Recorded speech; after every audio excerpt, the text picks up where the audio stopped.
Birds seem to go hand in hand with Disney, so it's a pretty great topic for one of their silly symphonies. This is, of course, Birds of a Feather, and this is a very detailed silly symphony. With regards to the narrative, nothing happens too much. Silly symphonies are more about the beautiful music with some really um, interesting animations, and that's what we have here. There is, of course, a narrative to it regarding this hawk that attacks some young defenseless birds, but a lot of it is an overview of the different kind of birds and the different animation styles that are all kind of interwoven throughout silly symphonies.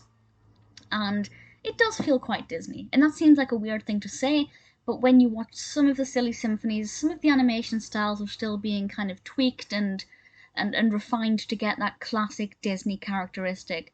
But generally speaking, I feel like the Disney bird has always looked pretty similar.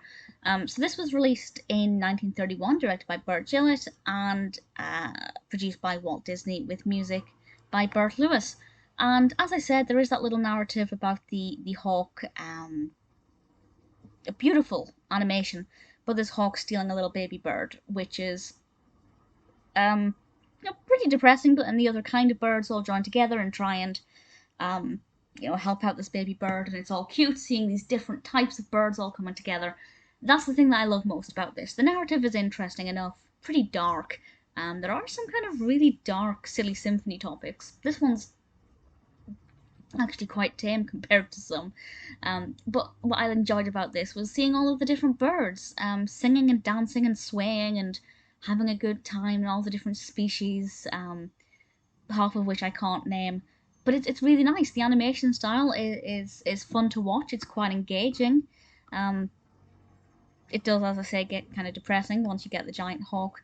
But the animation style is really nice. There's an unusual scene with some shoes and other kinds of litter, which you could read into, I guess. The baby birds are very cute. They are very, very sweet. It's never going to be my favourite silly symphony. I feel like it's not as detailed as some. It didn't move me emotionally in ways that other ones have done.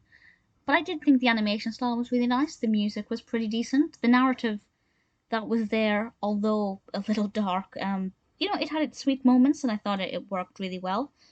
If you have never seen Silly Symphonies before, Birds of a Feather is not the one that I'd suggest you watch first. But if you wanted to watch this first, I think it still would give you a pretty decent overview of the kind of thing that you can suggest, that you can expect from these shorts. I'm not sure which one I'd recommend first, to be honest. There are some really amazing ones. I'd have to think about it. But this one's not a bad one to go with. Birds of a Feather, although not my favourite, is still pretty cute.